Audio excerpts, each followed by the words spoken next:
चौकीदार का डीएनए इतिहास के आईने में। चौकीदार कौन है आप भी जानते हैं। चौकीदार का डीएनए इतिहास के आईने में। आखिर किसी के भी हम आपके बारे में जानना चाहेंगे, आप हमारे बारे में जानना चाहेंगे। यदि कोई किसी के बारे में जानना चाहेगा तो कैसे जानेगा? उसके इतिहास को देखेगा, उसकी परंपरा को देखेगा, उसके पूर्वजों को देखेगा, उसके गांव को देखेगा, उसके शहर को देखेगा, उसके प्रदेश को देखेगा। यही सब देख करके तो किसी के डीएनए के बारे में सोचा जाता है। आदमी कैसा होगा भाई, अमेरिका का आदमी कैसा होगा, चाइना का आदमी कैसा होगा, अफगानिस्तान का आदमी कैसा होगा, या फिर फ्रांस का आदमी कैसा होगा। कैसे आप जानते हैं? वहां के लोगों के बारे में जानने के, वहां के डीएनए के बारे में जानने के, वहां की संस्कृति परंपरा और इन सब चीजों के बारे में जानने के बाद ही तो आप तय करते हैं। और यहां तक कि आप किसी को जिम्मेदारी देते हैं अपने परिवार में, अपने घर में, अपने लोगों में, या किसी को नौकरी पे रखते हैं तो क्या आप देखते हैं? यही सब देखते हैं ना भाई, कहां से आदमी है, कहां से आया है। जो कह रहा है वैसे ही सही हो भी सकता है कि नहीं हो सकता, क्योंकि जहां से आया है वहां के लोग कैसे हैं, वहां कैसी परंपरा रही है, वहां के कैसे लोग, उनकी भावनाएं, उनके विचार कैसे रहे। यही सब देख करके आप किसी को नौकरी पर रखते हैं, या किसी से दोस्ती करते हैं, या किसी से संबंध बनाते हैं, या किसी से शादी विवाह, जो भी हो, डीएनए बहुत महत्व रखता है। इसलिए आज आपको यह बताने के लिए कि चौकीदार का आखिर डीएनए क्या है, जिसे आप 56 इंच का शेर और न जाने कितनी कितनी बड़ी बड़ी उपाधियां देकर के देश की सत्ता उसके हाथ में सौंप दिए हैं और वो देश को बेच रहा है। तो इस बात को आपको बताने के लिए मैं आया हूं, स्पेशली कुछ समय के लिए 20 मिनट सिर्फ आपका लूंगा। मतलब जैसे चाहे इसे प्रसारित कर सकते हैं। कोई भी नेता, कोई भी राजनेता, किसी में दम नहीं है। जो मैं कह रहा हूं, जो बातें आप लोगों के सामने मैं रखना चाहता हूं और रखने जा रहा हूं। तो चौकीदार का डीएनए इतिहास के आईने में कुछ सवाल खड़े होते हैं। उन सवालों के साथ मैं उनका क्लैरिफाई भी करता जाऊंगा, तो आप चौकीदार के डीएनए को समझ जाएंगे कि क्या चौकीदार भरोसेमंद है, चौकीदार को जो कुर्सी दी गई है उसके काबिल वो है, क्या उसका डीएनए ऐसा है, उसकी परंपरा, उसके खानदान, उसके पूर्वज क्या ऐसे रहे हैं। यह जानना आपके लिए बहुत जरूरी है। और यह सीधा प्रहार है मेरे दोस्तों, यह सीधा प्रहार है चौकीदार पर, चोर चौकीदार पर। यह सीधा प्रहार है।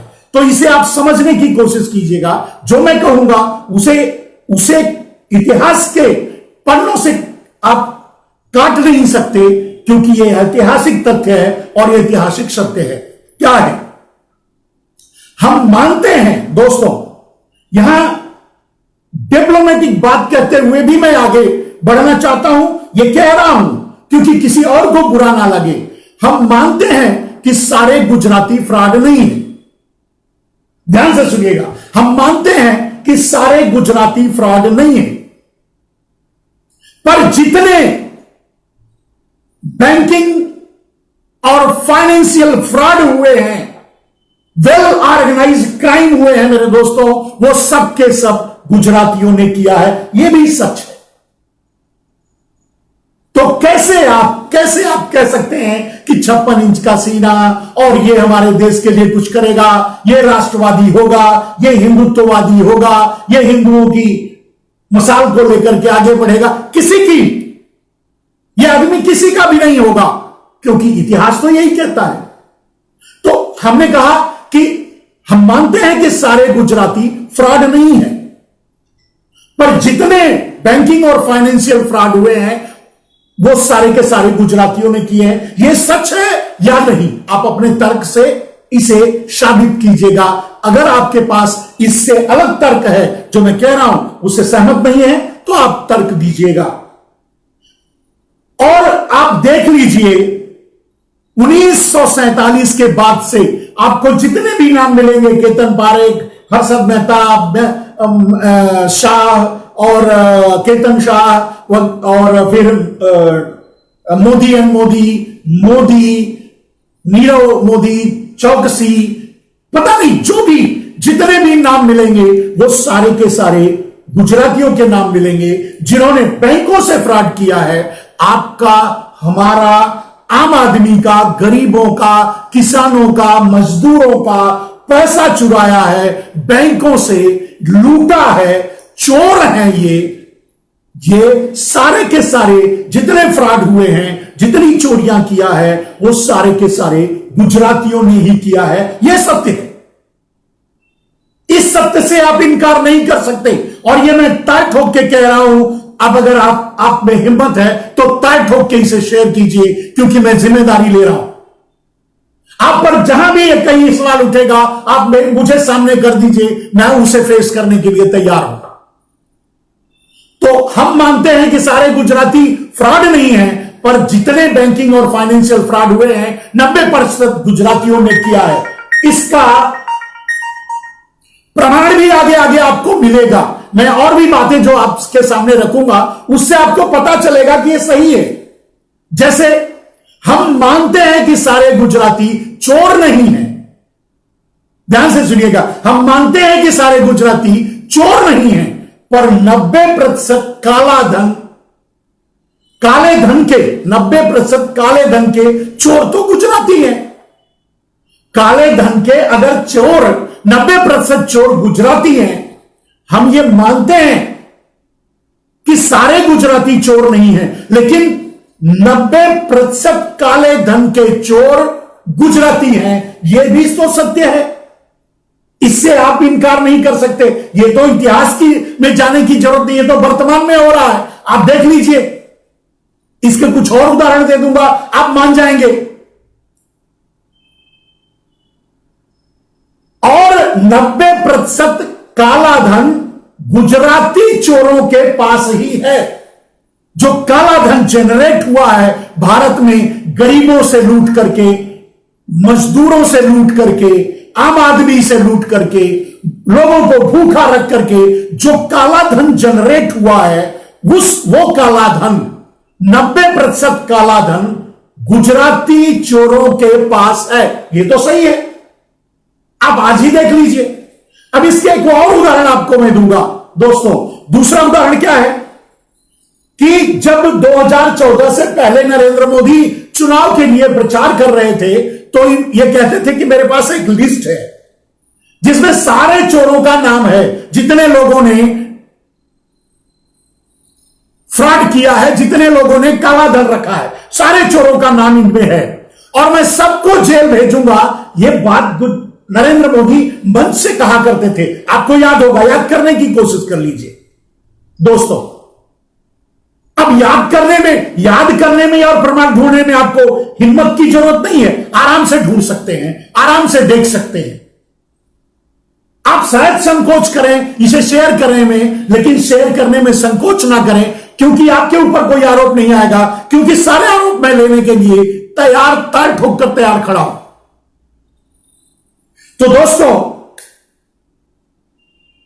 जितना आपने देखा होगा कि नरेंद्र मोदी ने कहा कि यह काला धन की लिस्ट है और मैं सबको जेल भेजूंगा, चाहे वो हमारी पार्टी के हो। कितने लोग जेल गए? कोई नहीं गया। क्यों नहीं गया वो भी जान लीजिए। वो भी इसी मुद्दे से जुड़ा हुआ है, गुजरातियों के मुद्दे से जुड़ा हुआ है। आपको और भी याद कर लीजिए कि सुप्रीम कोर्ट ने और स्विस बैंक ने, दोनों ने यह कहा कि काले धन की लिस्ट को नरेंद्र मोदी को सार्वजनिक करना चाहिए।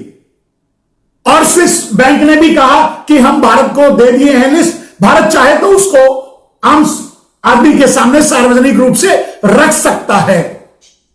और सुप्रीम कोर्ट ने कहा कि भाई इस लिस्ट को अब सार्वजनिक कर दो। लेकिन नरेंद्र मोदी ने नहीं किया। क्यों नहीं किया? यह सबसे बड़ी बात है। चोर का भाई चोर, सीधे मैं कह रहा हूं, नरेंद्र मोदी चोर है, चोर का भाई चोर। क्यों नहीं किया? सीधे आरोप, सीधी बात, कोई भी बकवास इसमें नहीं है, सीधी सीधी बात है। क्यों नहीं किया? फिर क्या हुआ? जब सुप्रीम कोर्ट बोल दिया, स्विस बैंक बोल दिया, इसने 3 नाम जैसे ही प्रधानमंत्री बने थे तब 3 नाम सामने लाए थे, आपको याद होगा, याद कर लीजिए। वो तीनों के तीनों गुजरातियों के नाम थे और तीनों ने ताल ठोक कर यह कहा कि मैंने तो सारा पैसा नरेंद्र मोदी को दे दिया, मैंने तो सारा पैसा भारतीय जनता पार्टी को दे दिया। जब इन पर आरोप लगा तो वो तीनों मुद्दे को किसी तरह दबाया गया मीडिया से, हम लोगों से, आपसे और सबसे। लेकिन आप लोगों को पता होगा, याद करने की कोशिश कीजिए। 3 नाम आए सामने, तीनों गुजराती थे, तीनों ने नरेंद्र मोदी के ऊपर आरोप लगाया कि मैंने तो पैसा इनको दे दिया। फिर इन्होंने उस नाम को सार्वजनिक करने की हिम्मत नहीं की जिसको 2014 से पहले लेकर घूम रहे थे कि मैं सारे चोरों को जेल भेजूंगा। एक और वादा किया था, आपको याद होगा, नरेंद्र मोदी ने यह भी कहा था, याद कीजिए, कि अगर 100 दिन में मैं काला धन नहीं लाया तो मुझे फांसी दे देना। आपने फांसी तो नहीं दिया, फिर से प्रधानमंत्री बना दिया, फिर से उसे देश का चौकीदार बना दिया, चोर को ही फिर से चौकीदारी दे दी। आपने फांसी तो नहीं दिया, उसने खुद कहा था, लेकिन आपने नहीं दिया। उसने एक और बात कही थी, वो भी आप करा देता हूं आपको। उसने यह भी कहा था कि काला धन अगर आ गया तो हर आदमी को, भारत के हर आदमी को 15-20 लाख तो यूं ही मिल जाएंगे, यानी दे देंगे। इसका मतलब इनडायरेक्टली यही था। और दूसरे न्यूज़पेपर, मीडिया और चैनलों पर यह चलाया भी गया कि नरेंद्र मोदी ने यह कह रहे हैं कि हम तो देंगे। अब चैनल तो उन्हीं के थे, किसी पर उन्होंने डिनाई नहीं किया कि हम नहीं देंगे। लोग यही मान बैठे कि भाई 15-20 लाख मिल जाएगा, नरेंद्र मोदी प्रधानमंत्री बनेगा तो सबको दे दिया ठेगा। एक धोखेबाज, एक गद्दार, एक देशद्रोही, एक चोर तो वही करेगा जो उसका डीएनए है। मैं बात आज डीएनए की है, मैंने उदाहरण वर्तमान से दिया और मैंने यह बताने की कोशिश की आपको कि इसको अब यह बात साबित हो गई आपके सामने कि हम मानते हैं कि सारे गुजराती चोर नहीं, पर 90% काले धन के चोर गुजराती हैं। हम मानते हैं कि सारे गुजराती चोर नहीं, पर 90% काला धन गुजराती चोरों के पास है। ये दोनों बातें सच है। अब आप मान लो या ना मान लो, ये आप पर डिपेंड करता है। अगर मानते हो तो इसे शेयर करो, नहीं मानते हो तो छोड़ दो, लेकिन ये सच है। दोस्तों, मैं फिर से 10 बजे आप लोगों के सामने जो मैंने विषय रखा है उसको लेकर आऊंगा, लेकिन ये स्पेशली इस मुद्दे को 20 मिनट का वीडियो बनाने के लिए, 20 मिनट आप लोगों के सामने 20 मिनट के लिए आया हूं। जो बात मैं रख रहा हूं, तो 2 चीजें मैंने साबित कर दी आपके सामने कि सारे के सारे 1947 के बाद सारे के सारे फ्रॉड, 90% फ्रॉड गुजराती रहे हैं। यह भी बात सही है। जब गुजराती फ्रॉड रहे हैं, बैंकों से धोखा किया, तो काला धन उनके पास है। यह भी साबित हो गया। और आपको यह भी साबित हो गया कि नरेंद्र मोदी ने सुप्रीम कोर्ट और स्विस बैंक के कहने के बाद भी वो लिस्ट सार्वजनिक नहीं की, क्योंकि उसमें सारे के सारे नाम गुजरातियों के थे। अब आप सोचो, जब ये नाम नरेंद्र मोदी लोगों के बीच ले जाते कि भाई इसमें कितने नाम हैं, कौन कौन से और किसके नाम हैं, और सारे के सारे गुजरातियों के नाम होते, तो आप सोचो कि नरेंद्र मोदी पर आप भरोसा कर पाते क्या?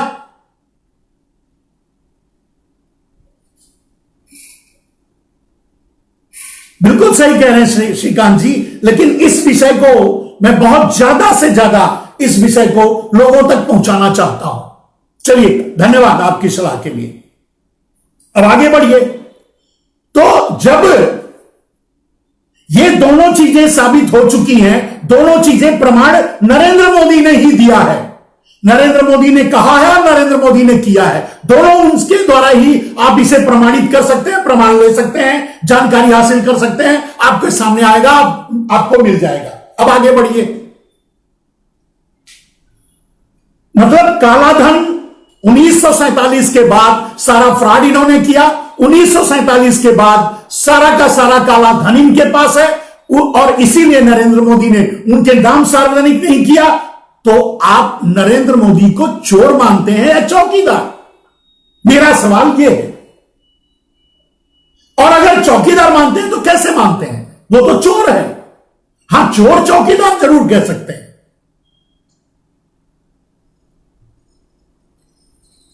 योगेंद्र दत्त जी कह रहे हैं कि नमस्ते सर, आप शाम को ही आ गए। यस, अभी मैं 10 बजे फिर से आपके बीच आऊंगा, एक 15-20 मिनट के लिए नरेंद्र मोदी के डीएनए को रखने के लिए आप लोगों के बीच आया हूं। आप लोग मेहरबानी करके इस वीडियो को देख लीजिएगा। मैं पूरी जिम्मेदारी से लेता हूं इसकी, जो भी होगा मैं उसको फेस करूंगा। आप इसे अगर कर सकते हैं तो अधिक से अधिक शेयर कर दें, आपकी मेहरबानी होगी। चलिए अब थोड़ा आगे बढ़ते हैं मेरे दोस्तों, और पीछे जाते हैं। हम मानते हैं कि सारे गुजराती कायर नहीं हैं, ठीक है, हम ये मान लेते हैं। आप उनको 56 इंच का शेर वगैरह वगैरह कहते हो, लेकिन मैं तो कहता हूं कि नरेंद्र मोदी कायर है।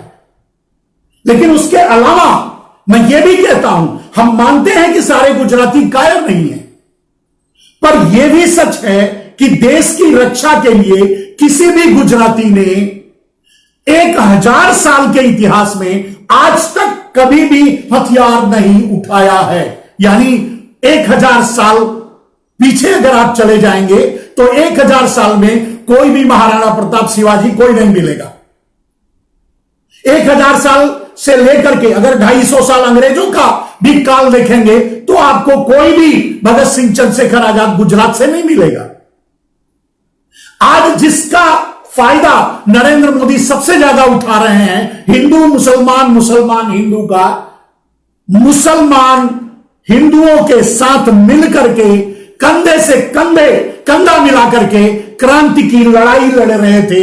जब गुजराती अंग्रेजों से गलबैया कर रहे थे, अंग्रेजों की दलाली किया करते थे, अंग्रेजों के साथ खड़े थे। आप इतिहास में जाकर के देख लीजिए। क्रांतिकारियों का गढ़ रहा है मेरे दोस्तों, कराची क्रांतिकारियों का गढ़ रहा है, इस्लामाबाद क्रांतिकारियों का गढ़ रहा है, ढाका। लेकिन एक भी क्रांतिकारी आपको गुजरात से नहीं मिलेगा, गुजरात में नहीं मिलेगा। यानी ये हमेशा दलाली में ही रहते थे, दलाली ही किया करते थे। इसलिए हम मानते हैं कि सारे गुजराती कायर नहीं हैं, पर यह भी सच है कि देश की रक्षा के लिए कभी भी किसी भी गुजराती ने 1000 साल के इतिहास में आज तक, यह बात आज तक कह रहा हूं, आज तक कभी भी इन्होंने हथियार नहीं उठाया है। प्रमाण के लिए आपसे अगर एक सवाल कर दूं कि आप देख करके, सुन करके बताइए, क्या आप जब जितने बड़े होंगे, जो उम्र होगी, इस उम्र में पहुंचने के पहले तक आप याद करके बताइए, पूछ करके बताइए, अपने पूर्वजों से पूछिए, अपने गांव वालों से पूछिए, क्या कोई शहीद का जनाजा आपने गुजरात जाते देखा? कोई मोदी, कोई शाह, कोई पारेख, कोई नीरव, कोई चौकसी, कोई शहीद हुआ क्या? उसका जनाजा गुजरात गया क्या? अभी ताजे जो शहीद हुए हैं उनमें भी कोई नहीं है, पीछे भी कोई नहीं है, इतिहास में भी कोई नहीं है।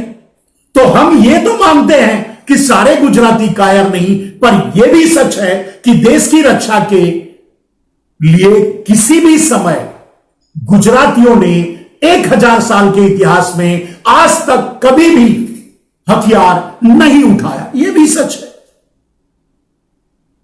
और ये सारे सवाल मैं इसलिए खड़ा कर रहा हूं क्योंकि आपने देश की सत्ता, देश की जिम्मेदारी एक चोर के हाथ में दे दी है, एक कायर के हाथ में दे दी है, जिसका डीएनए ही ये कहता है कि वो कभी आपके लिए कुछ नहीं करेगा, ना आज, ना कल, ना कभी भी। ये वीडियो बहुत छोटा होगा, इसे आप शेयर कीजिएगा, लोगों तक पहुंचाइएगा, लोग देखेंगे, लोगों को बात समझ में आएगी, लोग इतिहास में छानेंगे, तो कम से कम इतनी बात लोगों को समझ में तो आएगी कि आखिर वो किसे देश की सत्ता सौंप चुके हैं। और परिणाम क्या हो रहा है, और जो परिणाम हो रहा है क्या यही परिणाम होगा या इससे अलग हटकर परिणाम हो भी सकता है, यह आपको समझ में आ जाएगा। तो अगला चैप्टर है, हम मानते हैं कि सारे गुजराती दलाल नहीं हैं। हम मानते हैं कि सारे गुजराती दलाल नहीं हैं, पर भारत की गुलामी का कारण हमेशा कोई ना कोई गुजराती ही रहा है। अब अगर हम पीछे से एक बार इस बात को दोहरा देते हैं, इन सच्चाई को आपके सामने आ गया, लेकिन हम पीछे से एक बार दोहरा देते हैं मेरे मित्रों। पीछे से 1000 साल के इतिहास में कभी भी किसी भी गुजराती ने, कभी भी गुजरात ने या गुजराती ने कभी भी हथियार नहीं उठाया है और कभी भी देश की रक्षा के लिए कोई लड़ाई नहीं लड़ी है, यह सत्य है, नंबर एक। जब दूसरे चैप्टर पर चलते हैं तो भारत के इतिहास में जितने भी आक्रांता, जितने भी आक्रमणकारी, जितने भी बाहरी विदेशी भारत आए, भारत को गुलाम बनाया, भारत को अपने कब्जे में किया, वो सारे के सारे पहले गुजरात आए, गुजरातियों ने उनको बुलाया, उनकी मदद की और पूरे भारत को गुलाम बनाने में विदेशियों की मदद की। अगर थोड़ा सा और आगे बढ़ेंगे, 250 साल अंग्रेजों का इतिहास भी देखेंगे, तब भी गुजरातियों ने हमेशा अंग्रेजों की दलाली की। अंग्रेजों को बुलाया, अंग्रेजों को बसाया, ईस्ट इंडिया कंपनी की स्थापना करवाई, पूरे भारत को गुलाम बनवाया। पूरा भारत तो गुलाम नहीं हुआ, लेकिन जितना भी गुलाम हुआ उन पर गुलाम बनवाया, उनकी मदद करके। यह सच्चाई है। क्या ऐसे आदमी के हाथ में आप सत्ता देकर संतुष्ट हैं? आपको सोचना होगा। आप इस पर गंभीरता से विचार कीजिए कि कहीं आपसे भूल तो नहीं हो रही है, कहीं आपने भूल तो नहीं कर दी, और उसका परिणाम भी मैं आपको आगे बताऊंगा, उसका परिणाम भी देखेंगे। तो 250 साल के इतिहास में भी कोई भी एक चंद्रशेखर आजाद, अशफाक उल्लाह खां या हिंदू और मुसलमान दोनों मिलेंगे, गुजराती बस नहीं मिलेंगे।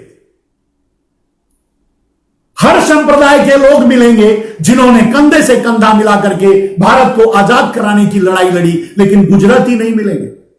कोई शहीद गुजराती नहीं मिलेगा जिन्होंने अपने प्राणों की बलि दी हो, अपनी शहादत दी हो, स्वतंत्रता संग्राम सेनानी हो, शहीद हुआ हो, नहीं मिलेगा। आज भी नहीं हो रहा है, यह आपके सामने है। आज भी 1947 के बाद अगर आप आगे बढ़ते हैं तो आज तक, मैंने एक उदाहरण दिया कि 1947 के बाद से लेकर के आज तक कभी भी किसी भी बॉर्डर से आपने किसी भी शहीद का जनाजा गुजरात जाते हुए नहीं देखा होगा।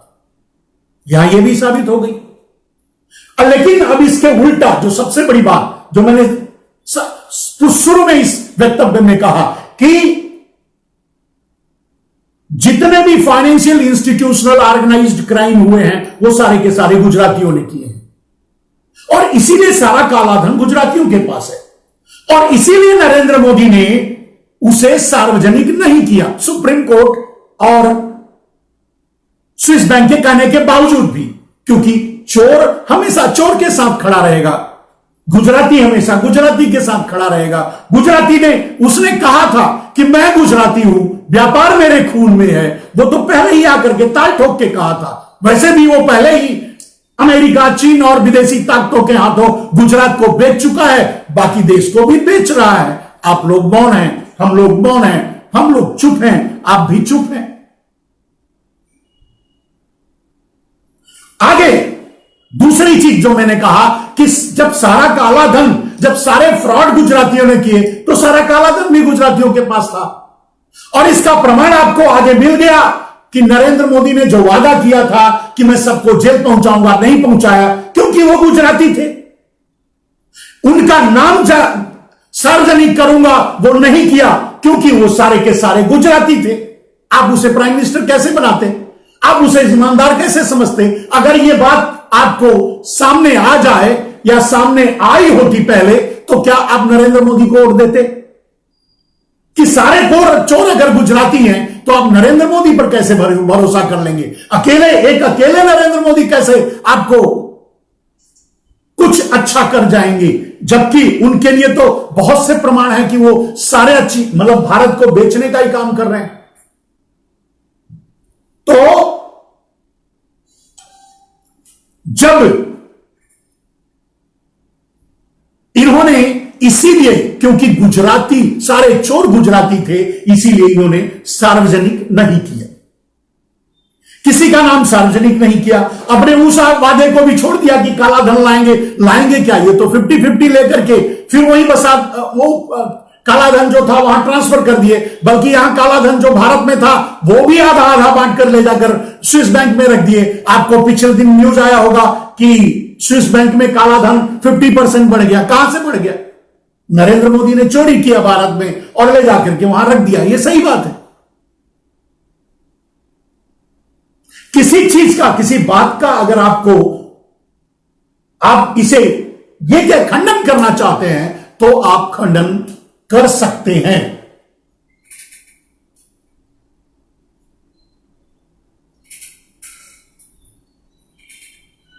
थोड़ा और आगे बढ़ते हैं मेरे दोस्तों। जब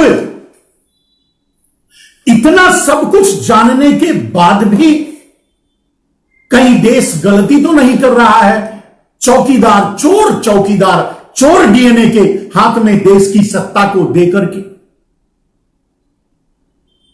क्योंकि हम मानते हैं कि सारे गुजराती दलाल नहीं, लेकिन यह भी सच है कि आज तक जितनी भी गुलामियां भारत में आई वो सारी के सारी गुजरातियों की देन हुई है और गुजरातियों के जरिए आई, गुजरातियों के द्वारा आई। आज आपने देखा अमेरिका के लिए नरेंद्र मोदी क्या कहा करते थे जब प्रधानमंत्री नहीं थे। आज आपने देखा चीन के लिए क्या कहा करते थे जब नरेंद्र मोदी प्रधानमंत्री नहीं थे। लेकिन जैसे ही प्रधानमंत्री बने 5-5, 6-6, 7-7 बार जाकर के अमेरिका और चीन में साष्टांग दंडवत करके आए। अमेरिका और चीन ने जो चाहा उसे नरेंद्र मोदी ने सौंप दिया। आज भारत का पूरा बाजार अमेरिकी और विदेशी, चाइनीज और विदेशी सामानों से भरा पड़ा है। कोई बोलने वाला नहीं है, कोई पूछने वाला नहीं है। अब आप खुद तय कर लीजिए कि जो बात एक साधारण जिम्मेदारी देते समय आप सोचते हैं, 100 बार सोचते हैं, अगर किसी को थोड़ा पैसा देना हो जाए या किसी को घर की जिम्मेदारी देनी हो जाए या किसी को घर की चाबी देनी हो जाए तो बहुत सी चीजें सोचते हैं। लेकिन पूरे देश की जिम्मेदारी देते समय क्या आपने एक बार भी नहीं सोचा कि आखिर नरेंद्र मोदी है कौन? नरेंद्र मोदी का डीएनए क्या है? और उसने अपने डीएनए को साबित किया है। गुजरात का मुख्यमंत्री रहते हुए सबसे ज्यादा विदेशी कंपनियां गुजरात में आई और उससे कोई समृद्धि गुजरात में नहीं आई है उन कंपनियों से, क्योंकि विदेशी कंपनियां, राजीव आप भी जानते हैं, राजीव भाई भी कहते थे कि विदेशी कंपनियां तो सिर्फ देश को लूटने आती थी। आज भी लूटने आई हैं, आगे भी लूटने आएंगी। कल मैंने आपको एफडीआई और काले धन के रिश्ते के बारे में आपको लोगों के बीच रखने की कोशिश की थी। तो दोस्तों, आज ये छोटा सा वीडियो, ज्यादा लंबा नहीं है, बहुत छोटा है, इसे शेयर कर सकते हैं। चाहे तो इसे कॉपी करके इसे अपने टाइमलाइन पे चला सकते हैं, चाहे तो इसे आप वॉच पार्टी में चला सकते हैं। अगर आपको लगे कि मैं सही बोल रहा हूं, आपकी मर्जी। जय हिंद, वंदे मातरम, धन्यवाद।